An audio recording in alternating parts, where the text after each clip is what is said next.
Assalamualaikum warahmatullahi wabarakatuh. Saya Wan Haslim dari Puan Umi TV. Kami bantu anda merancang harta melalui kaedah hibah, wasiat, harta pencarian dan juga khairat pusaka.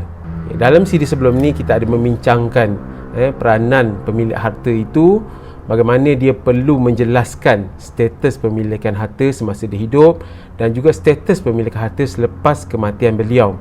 Tapi kematian itu satu benda yang pasti, dan selepas berlaku kematian kepada pemilik harta tersebut, maka menjadi tanggungjawab kepada waris-waris pula untuk menguruskan harta beliau dan juga membahagikan dengan kaedah yang telah dijelaskan sebelum ini. Jadi apa yang perlu dibuat oleh waris-waris ialah sejurus selepas berlaku kematian kepada pemilik harta tersebut, waris-waris kena berkumpul lah, kena berkumpul dan berbincang sesama sendiri bagaimana untuk menguruskan atau membahagikan harta pusaka ni, sama ada nak dibahagikan secara faraid ke, ataupun nak dimuafakatkan ke, ataupun mungkin ada yang ingin melepaskan hak.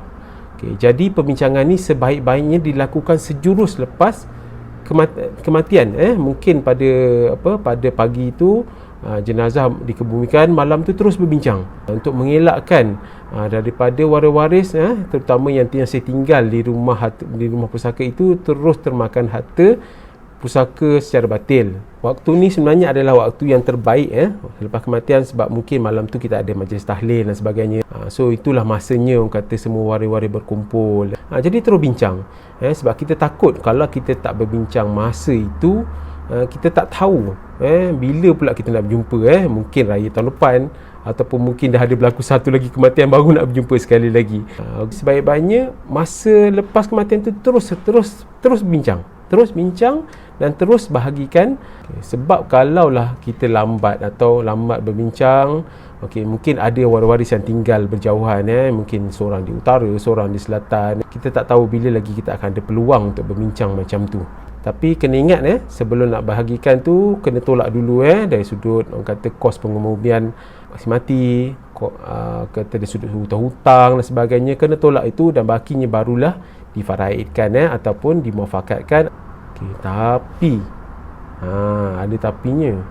Kubur masih merah lah kan. Siapa yang cakap mula-mula ni, siapa yang cerita pasal harta pusaka mula-mula ni, ni mesti tamak ni, mesti nak lebih harta ni. Betul ke?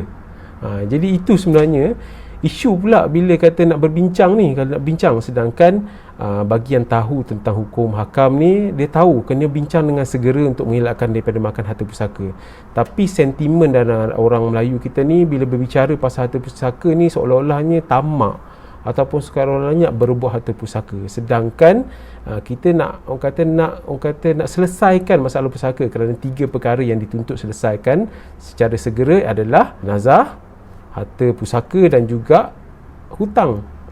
Tips untuk mengelakkan daripada dikecam tamak dan sebagainya, sebaik-baiknya gunakanlah orang yang ketiga, gunakan orang luar, terutama orang luar yang tidak berkepentingan lah, seperti mungkin pakcik-makcik yang kata yang tidak mendapat harta tersebut, yang tidak berhak ke atas harta tersebut, mungkin kawan-kawan dan sebagainya.